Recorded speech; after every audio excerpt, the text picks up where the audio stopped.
Bonjour à toutes, bonjour à tous, j'espère que vous allez bien. Aujourd'hui, petite vidéo spéciale puisque Teddy a eu la gentillesse de nous accueillir sur son banc test. Teddy est un premier assistant opérateur, autrement appelé focus puller en anglais ou pointeur en français. Tellement de titres, c'est incroyable. Il a accepté qu'on le dérange, il a la gentillesse de nous expliquer un petit peu son métier, en quoi ça consiste, que ce soit pendant les essais ou sur le tournage. Et puis, il m'a présenté une commande qu'on ne voit pas beaucoup en France, qui est une commande Preston, qui apparemment fait fureur outre-Atlantique. Et au vu de ce qui m'a été montré, j'avoue qu'elle a l'air d'être plutôt sympathique. Donc en plus, on a pris quelques minutes avec Olivier Garcia qui distribue la marque en France pour en apprendre un petit peu plus. Toujours est-il, voici les images de ce qu'on a tourné. Merci à Teddy et Sandrine de nous avoir laissé les importuner pendant ces quelques minutes de tournage et pour toutes les infos qu'ils ont bien voulu nous partager. Alors on est dans les salles de test maintenant. Je vais déranger Teddy, qui m'a déjà dit que ça ne le dérangeait pas, donc tant mieux. Teddy, est-ce que tu peux m'expliquer rapidement c'est quoi ton rôle sur le tournage à venir? Je suis premier assistant caméra et mon rôle c'est de préparer une caméra pour que l'opérateur puisse la manipuler. Okay. Et quand tu dis l'opérateur, c'est quoi? C'est le chef-op? C'est le chef opérateur ou le cadreur. Il y a deux personnages. Okay. Tu as ou le chef-op, celui qui est directeur de la lumière, qui gère la lumière, et tu as le cadreur, celui qui peut juste prendre le corps caméra et cadrer, quoi. Et toi, ton rôle? Et moi, mon rôle, c'est d'assister l'opérateur, le cadreur, pour pouvoir travailler le point, régler la lumière, régler la caméra, changer les batteries, recharger, voilà. Est-ce que premier assistant, ça veut dire c'est quoi? C'est l'échelon en dessous du chef-op ou c'est un métier à part du chef? C'est celui qui connaît la caméra, parce que le chef-op comme le cadreur, lui arrive, il a juste à mettre ses mains sur la caméra et commencer à tourner. Oui, donc moi j'ai la responsabilité de Il a d'autres rôles à côté, d'autres enjeux et tout. Exactement, il doit gérer la lumière, gérer les équipes. C'est un rôle, je suppose, très technique. Donc, oui, très technique, oui, parce qu'il faut connaître que... Ah oui, il y a un peu de geek quelque part, parce que tu fais toi-même ta recherche et au niveau de la caméra, l'installation, savoir comment installer les câbles. Il faut que ça soit quand même assez propre autour. Là, c'est pas encore... Si, non, là, c'est... Ouais, exactement. Là tu règles tout pour t'assurer que tout fonctionne. Pour l'instant, là, je suis en train de monter la caméra. Ouais. Là, j'ai installé les différents câbles sur le Light Ranger. On va en parler un petit peu parce que je suis très intrigué. Vous êtes venu avec un follow que j'ai pas l'habitude de voir de trop. Oui. Mais avant ça, donc du coup, toi, tu installes ça, premier assistant. Est-ce que c'est la même chose que le focus puller? Est-ce que premier assistant, c'est le pointeur aussi? C'est un peu le pointeur aussi. Est-ce que c'est toujours le pointeur, le premier assistant? Oui. Ouais. Est-ce qu'il y a des fois que tu es pointeur et pas du tout premier assistant? Il y a je sais pas, quelqu'un qui occupe de tout l'aspect technique? En général, celui qui est focus puller, c'est lui qui prépare la caméra parce qu'il sait l'ensemble, il sait comment ça a été installé. Et donc, en règle générale, c'est lui qui a la responsabilité et de la caméra, le premier assistant, et de faire le point. Sur le plateau, le focus puller, quel est son rôle? À quoi ça ressemble sa journée? Sa journée, c'est vraiment accompagner tout le temps l'opérateur, surveiller tout ce qui se passe au niveau du point, par moment même l'aider pour la lumière. Il peut nous demander, nous conseiller sur la lumière. Tu peux être amené à toucher un peu de lumière ou pas trop? Là, dans ces cas-là, non, je touche pas la lumière. La lumière, c'est vraiment le rôle du directeur de la photo, du chef opérateur. Moi, je suis vraiment focus, c'est le cas de le dire, focus que sur la caméra. Ok. Donc, sur un tournage, est-ce que tu fais partie de l'équipe qui s'ennuie le plus à attendre que ça tourne? Et une fois que tu as fait ton boulot en début de journée, il se passe pas grand-chose?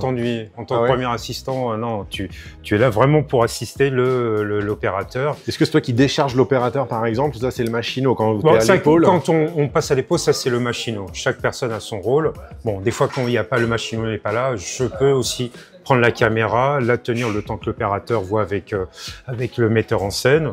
Je peux prendre... En fin de compte, ma responsabilité se passe vraiment tout ce qu'il y a autour de la caméra. Changer l'optique, savoir s'il faut changer les filtres, recharger la batterie, changer le diaph, éventuellement le framerate, tout ça, c'est toi qui touches les réglages de la caméra. Le chef-op qui va te dire... Je touche le réglage de la caméra et il y a aussi maintenant ce qu'on appelle des DIT qui opèrent aussi dans l'ombre et c'est eux aussi qui veulent faire les changements. En 2 secondes, tu peux expliquer ce que c'est le DIT pour les personnes qui connaissent pas? Le DIT, c'est celui qui s'occupe de tout ce qu'il y a en lumière, qui règle les framerate, qui charge et décharge aussi la caméra au niveau des stockages.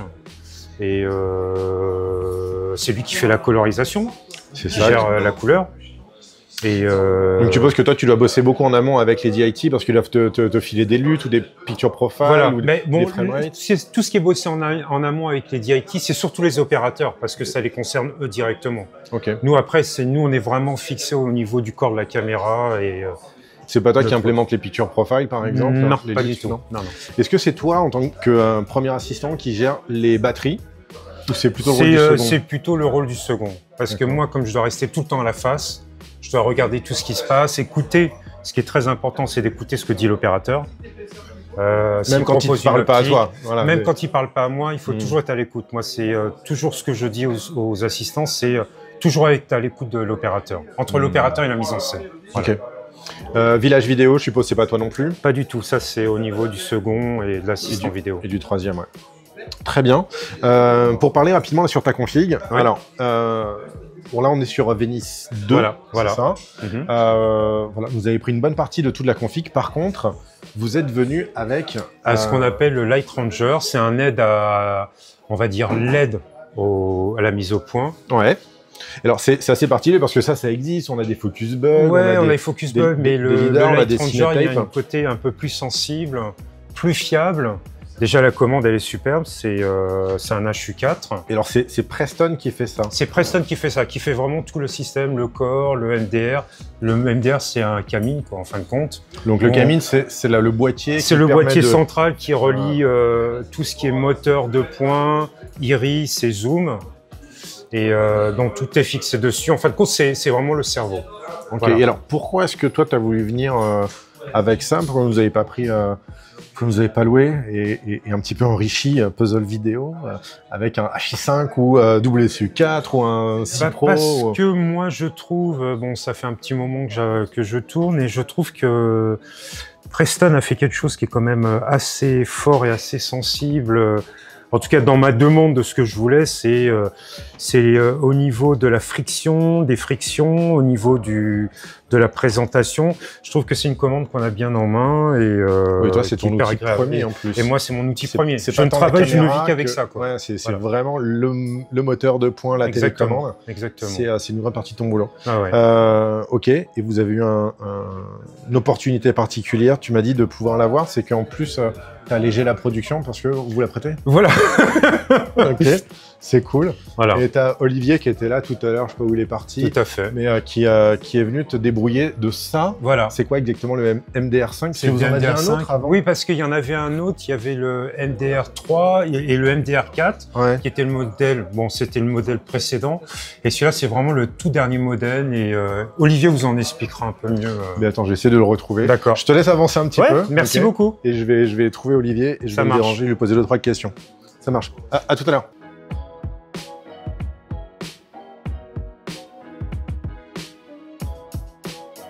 En fait, au départ, moi, je suis coloriste, j'ai un laboratoire de post-production. Ok. Mais historiquement, on connaît Howard Preston depuis 25 ans. Et en fait, c'est le monsieur qui a inventé. voilà, qui a inventé la fameuse poignée Microforce, les systèmes Preston. Ok. Et on est revendeur exclusif Europe. En D'accord. fait, Via quelle boîte? via HD System. Et là, on vient de fonder Preston Cinéma EU. Ok. D'accord. Donc tous les Preston qui sont vendus en Europe passent Passe par vous. C'est énormément utilisé aux États-Unis. D'ailleurs, il y a que à 99% des systèmes de motorisation de points sont Preston aux États-Unis. Ah ouais. Ah oui. En Europe, on a lancé. C'est une boîte anglaise? C'est une boîte américaine. Américaine? C'est une boîte américaine basée à Los Angeles. Ok. Ok. C'est quoi d'ailleurs l'histoire vite fait de Preston, en fait. En deux Preston, mots. Hein. En deux mots. Pour ceux qui sont Howard, intéressés par c'est l'histoire. un ingénieur cursus universitaire, donc en fait, on fait beaucoup de choses. Ouais. Il a travaillé pas mal pour le militaire, d'où la HF et ces systèmes-là, il connaît très très bien. Et puis, en fait, dans les années 90, fin 80, début 90, avec la Luma, les premières grues, voilà. Ouais, motorisé. Exactement, on avait besoin de motoriser le zoom, le point, les gaffes. À distance. Ouais. À distance. Et du coup, Nicolas Polacchi de la Luma a contacté Howard Preston, qui lui a fait un premier système qui s'appelait le Preston 1, enfin, et puis Motor Driver 1. Voilà, petit à petit, il y a eu vraiment, au fil des années, énormément d'évolution. Le gros point fort qui a été, comme il est du militaire, c'est que la portée, on a une portée jusqu'à 300 mètres, ça ne décroche jamais, c'est hyper robuste. Mais là, maintenant encore ou à l'époque? Parce que là maintenant on a des portées qui dépassent les 300 mètres. Il y a plein de systèmes qui existent, de systèmes de points. On en a un peu tous pour son argent, c'est pas un problème. Là, on est vraiment dans la Rolls du système. C'est-à-dire que ça ne décroche pas, ça ne tombe pas en panne.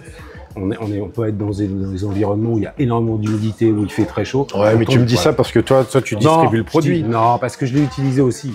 Tu vois, moi, la première fois que j'ai utilisé Preston, c'était sur un film, je t'ai dit Haïti, il y a très longtemps, en 2002, sur le film de Jean-Jacques Hano, au Cambodge. On a 99% de... C'est deux frères, non? Deux frères sur deux frères, 99% d'humidité, chaleur et tout. On n'est jamais tombé en panne avec le Preston. Pourtant, c'était les premiers. Et quand tu as des réseaux encombrés et tout. Alors, l'avantage, comme il vient du militaire, c'est hyper sécurisé. On peut même tourner sur un tarmac d'un aérodrome même militaire. Il n'y aura aucun souci.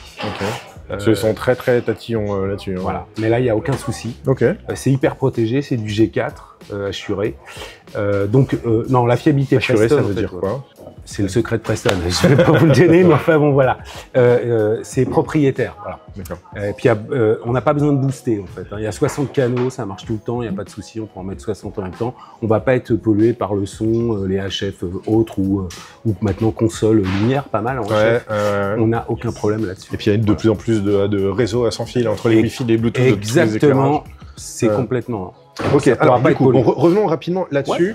Donc quoi tu disais? Alors là, ce que je leur ai amené, il est monté là-dessus. Voilà, il est monté en fait avant MDR5. Voilà, parce qu'avant on avait MDR4 qui avait 2 voix, le MDR3 qui avait 3 voix mais qui était beaucoup plus gros. Et là, il y a une refonte totale, et c'est ce que je leur ai amené là. Je leur ai amené le MDR5 qui est beaucoup plus petit, 3 voix. Il y a plein d'autres fonctionnalités, enregistrement du TC, enfin, voilà, des ports serial en plus. C'est un intervalle particulier, l'enregistrement TC, dans quoi? Pourquoi les productions virtuelles? Motion control, parce que depuis déjà une vingtaine d'années, Howard s'interface avec tous les systèmes Preston sont interfaçables avec beaucoup de systèmes de motion control. Voilà. Donc voilà, il y a eu cette refonte là, donc il est beaucoup plus léger, plus petit, le MDR5 que je leur ai passé là. Et puis il y a 3 ans maintenant, la nouvelle poignée Preston qui a été complètement refondée, l'Ununit, là qui est la commande de points. On dirait un gros téléphone. Voilà, c'est de la taille d'un téléphone. Qui est équipé d'une cage small rig. Voilà. L'avantage de Preston, ça a toujours été, c'est la précision. C'est-à-dire que tous les codeurs fonctionnent en 16 bits. Donc on a bien 65 535 valeurs. Ce qui est énorme en fait. En termes de précision. Très précis, c'est hyper précis. Et puis après, il y a des petites inventions gadgets. On peut tactilement sur la poignée changer l'échelle de points. Donc ça, c'est pratique, voilà. Je regardais ça tout à l'heure, parce que je crois qu'on leur avait volé, mais non. En fait, non, il y en a deux, parce qu'il y a 2 modèles. En fait, ça ressemble, c'est la même utilité, je suppose, que le Cinetape qu'on connaît, le Focus Bug. Alors, c'est exactement le même principe. Et ça, c'est la même chose, sauf que là, on n'est pas en ultrason. Non, ce sont des infrarouges et il y a 16 LED. Le gros avantage de ce système-là, c'est les infrarouges, donc c'est pas polluable avec le vent. Le problème de l'ultrason, c'est que dès qu'il y a du vent, et surtout les micros aujourd'hui, les ingénieurs du son évoluent énormément. Ils peuvent l'entendre. Et peuvent capter en fait les ultrasons. Là, ce sont des infrarouges. Donc la vitesse en plus d'exécution, même si le son, les ultrasons, c'est 300 mètres. Mais ça augmente la réactivité, le temps de latence exactement, pour les programmeurs. Proche de la vitesse de la lumière. Donc c'est quand même. Non, c'est pas négligeable. On a un bon ping. En revanche, il y a 16 LED d'analyse. C'est-à-dire qu'on va pouvoir voir sur son écran 16 zones analysées en temps réel. Alors ça, j'ai vu sur le moniteur, je comprenais pas le principe. Et c'est un gros avantage, c'est que le pointeur, le focus puller, il peut savoir exactement où il peut avoir le meilleur du point sur les 16 zones. Est-ce que tu peux nous montrer rapidement qu'on ait une visualisation? Ici, Donc là, Olivier, on est du coup sur le stand, le morceau du village vidéo.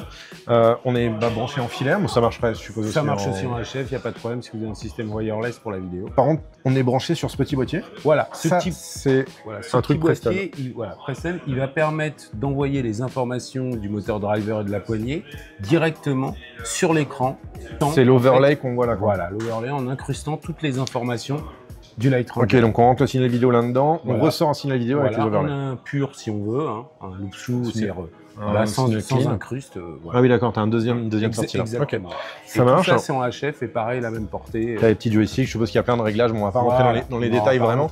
Mais Il y a un truc moi que je regardais tout à l'heure, c'est l'overlay ici, au niveau des petites barres. Alors Est-ce que tu peux m'expliquer rapidement? Ouais, très simplement. En fait, le Light Ranger, la cellule, il faut savoir que tu as 5 degrés de champ vertical, ok, Ouais. et 20 degrés de champ horizontal pour un premier modèle, voilà, ou alors 50 degrés. Il y a deux modèles. Le 50 degrés, c'est très pratique, par exemple, pour le Steadicam, tu vois, Wide Angle, ou alors Scope. D'accord, ok. Et en fait, le gros point fort du système, c'est que ça te permet, le focus puller va avoir en real time les informations des 16 zones analysées dans l'image. Quand tu disais les 16 LED tout à l'heure, Exactement. chaque LED donne une zone. Exactement. Et là, en fait, D'accord. on le voit bien. Donc c'est quoi ici si là, je veux remettre... là en fait, cette ligne-là, c'est ton focus en fait. En fait, non, c'est la moitié des 5 degrés. 2,5, 2,5. Ok, Tu vois, d'accord. ce qui permet de mettre la boom, tu vois, la perche vraiment proche, elle ne sera pas prise dans cette capture. Ok. Le Light Ranger, lui, prend, là, par exemple, premier objet dans le champ, bah là, en assistant de caméra. Si je veux faire le point, j'ai juste à descendre les barres. Dès que je suis vert sur elle, j'ai le maximum de la profondeur de champ. ok. Et elle est affichée, je sais que j'ai entre 7, 8 et 8, 11. Voilà. Ok, tout et simplement. ça là-haut, c'est quoi? Alors ça, c'est moi, c'est mon focus. Voilà, ok. dès que je suis vert, je sais que je suis dans la première mesure du premier objet dans le champ du Light Ranger, qui lui te dit, là, le premier objet, il est à 8,2. Ok. Par contre, si je veux mettre au fond ici, bah, c'est pas grave, en fait. Je vais remonter. Ouais, et là, je du coup, vais c'est le pouvoir- fond qui est vert. Exactement. Ok. Et on voit bien que ça fonctionne par rapport au diaph, la profondeur. Si je ferme le diaph, j'ai plus de Ah, tout profondeur. est linké, donc quand même, mais ça, il Exactement. faut le paramétrer avant au moment où tu mets ton zoom. Voilà. Là, il faut que tu enregistres. Là, on a mis un EZ, je sais pas combien. Oui, en fait, l'assistant map l'objectif une fois qu'il est dans la poignée, la vitam aeternam, et puis Ok, tout simplement. ça marche. Ça veut dire que si tu dézoomes, qu'est-ce qui se passe? Eh bien, alors, Est-ce qu'on... pareil, comme j'ai 20 degrés, j'ai que 20 degrés comme ça, ok? Excuse-moi, Par dis exemple, bonjour ma mère. Si je zoome, si j'avais un zoom beaucoup plus gros, genre un 300 mm, j'aurais un peu moins de barres, ce qui est logique. Tout j'en à ai fait. pas Bah ouais, besoin. en fait, Hein, donc là, du voilà. coup, vas-y, dézoome Ouais, un je petit peu. dézoome. Effectivement, on a qu'une portion. Ça veut dire que là, on est battu sur les côtés. Exactement. Là, sur ce cas-là, si tu veux être vraiment long, il faut prendre un wide, c'est-à-dire Ah, tu changes. qui va ton, faire 50 ok, degrés. d'accord. J'ai compris. Hein. Et donc ça, c'est la première version, c'est l'aide à la mise au point. Ouais. Ok, c'est-à-dire que ça va aider le focus puller. Et quand il y a des points qui sont hyper critiques, où il n'y a pas du tout de profondeur, on est à 0 presque, il y a un système en fait qui est un système automatique qu'on enclenche directement sur la poignée et on va pouvoir aller changer la taille du carré de la mise au pour lui point. dire où est-ce que tu veux Exactement, pour la lui dire netteté. où est-ce que je veux la netteté. Voilà, je passe de là à là. Et alors, attends, je vais Ainsi faire. de suite. Vas-y, si tu peux te mettre Ouais, derrière. je vais le mettre là, il va passer derrière. Et vous allez me dire si ça marche bien. Si je Voilà. suis là et que Ouais. j'avance, il va maintenir le point. Il va maintenir le point. Mais arrête. Si. C'est Et pas si je veux cool. faire là, je vais friser le moteur. Si tu avances encore, je vais pouvoir faire un flou. Tu vois, je frise le moteur, tu avances, on fait une sortie de champ sans problème.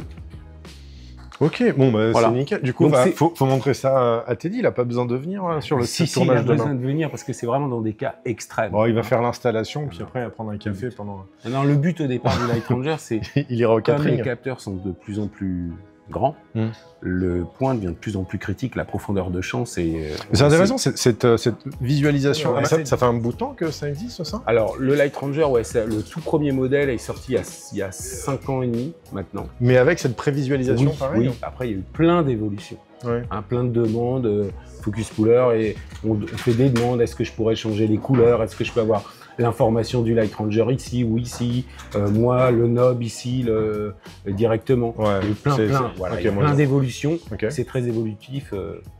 En gros. D'accord. Voilà. Bah écoute, c'est très cool. Merci. Je t'en prie. Je connaissais pas. On va peut-être redonner la Ouais. télécommande Tiens, à Teddy et je vais retourner rapidement avec lui et poser une ou deux questions. Merci beaucoup Olivier pour cette explication, c'était cool. Pas de souci. Et puis bah content d'avoir découvert ce.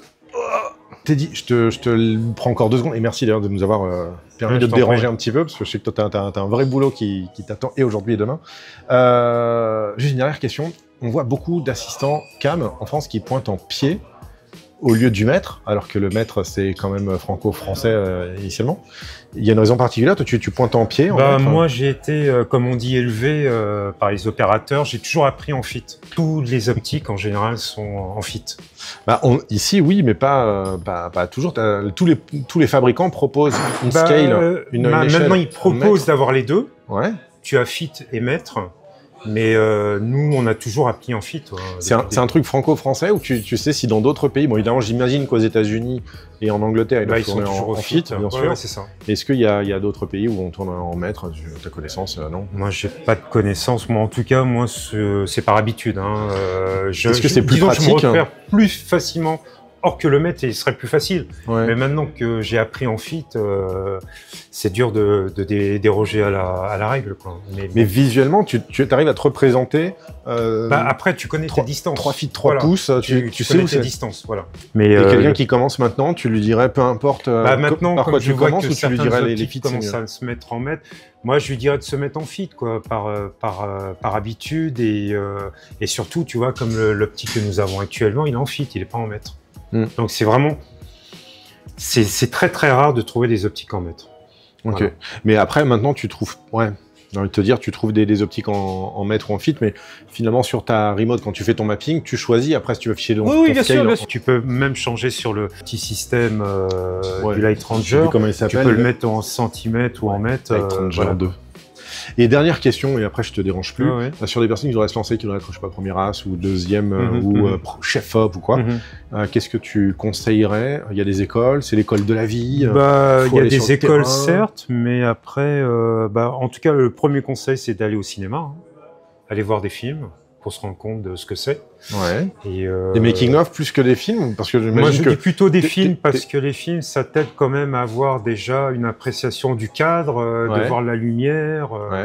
C'est hyper important. Surtout, c'est aller voir des films pour comprendre le cinéma et ensuite comprendre la lumière, ce que c'est la lumière.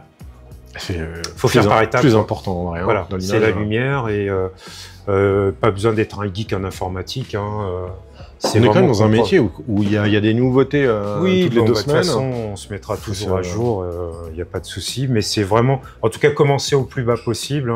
Commencer par la vidéo, comprendre les optiques, comprendre les filtres. Voilà, quoi. Pour moi, c'est la base, quoi. Et tu penses qu'on peut faire ça en autodidacte ou simuler sur les tournages c'est bien, ou de faire une école déjà de faire une école. C'est bien ensuite d'aller voir les tournages, voir comment ça se déroule, et comment voir les différents corps de métier. Comment on fait pour aller voir des tournages? Ça, c'est compliqué. C'est pas ouvert à tout le monde. Mais après, c'est faire des stages. Après, quand tu sors d'une école, il faut se débrouiller pour faire des petits stages. Voilà. Toi, tu as des velléités un jour de te dire, tiens, je ferais bien chef-op, ou tu as déjà été chef-op J'ai déjà fait des choses en chef-op, mais vraiment, ce qui m'intéresse, c'est vraiment tout ce qui est autour de la caméra. Moi, je suis un geek, on va dire, de toute l'install de caméra. Non, j'ai pas envie de passer au-delà. Peut-être faire un peu du cadre, mais j'aime tellement le corps caméra et vraiment tout ce qui s'installe autour. J'aime bien le rôle de premier assistant. Tu as une config particulière que tu aimes bien? Une caméra particulière, une set de joke non, pas du tout. Toutes les caméras sont pareilles. Après, c'est toi qui fais ton install, mais toutes les caméras sont identiques. C'est toujours la même chose. Que ce soit les petits boîtiers ou les... C'est toujours la même chose. C'est installer une optique, installer un moteur, installer une batterie, installer le clip-on ou le OLMB suivant. Moi, je suppose que c'est quand même plus simple peut-être d'équiper ce genre de cam que c'est plus simple d'équiper cette caméra avec de la V-Loc ou toutes les caméras sont pareilles, même si c'est un appareil photo, c'est juste avoir l'équipement autour. Tout est pareil, tu sais. C'est une optique, un corps caméra, tout est pareil pour moi. Il faut démystifier un petit peu ça. Exactement. Okay. C'est ça le rôle du premier assistant. C'est on te met ça en main et débrouille-toi. C'est ça qui est chouette dans ce métier. Cool. Dernière question. Est-ce qu'il y a toujours des essais caméra? Est-ce que sur tous les projets que tu fais... je conseille de faire des essais. C'est par rapport aux assurances, par rapport au chef opérateur, par rapport à la prod, il faut toujours faire des essais. Ça arrive à négocier toujours qu'il y ait une journée d'essai rémunérée, déclarée Oui, ça, de toute façon, c'est un but, mais il faut toujours faire des essais. Parce que si tu arrives sur un tournage, tu n'as pas essayé l'optique, tu n'as pas essayé la caméra, t'as pas essayé de savoir Les si la câbles. batterie, les câbles, Ouais. et que tu arrives devant le fait accompli, et tu vois que ça marche pas. Et il te manque les SDI. Et bah voilà. Ouais, Voilà, donc, c'est l'erreur. il faut tester les SDI, il faut tester les BNC, il faut tout tester. Les essais sont obligatoires, mais vraiment. Ça aide tout le monde et on se retrouvera en porte-à-faux quand on est au moment du tournage. Très bien. Bah écoute, merci beaucoup pour C'est un tes plaisir. éclairages. Merci pour la découverte de ça. Et puis bah merci, il est peut-être parti déjà, Olivier. Merci à lui de nous avoir montré système Preston. J'ai regardé ça un petit peu plus. Et puis bah voilà, je te laisse continuer à bosser. Merci Clovis. Merci les amis, je vous dis à très bientôt dans une prochaine vidéo. Si vous avez aimé, si vous avez des questions, n'hésitez pas à les mettre en commentaire, on y répondra le plus rapidement possible.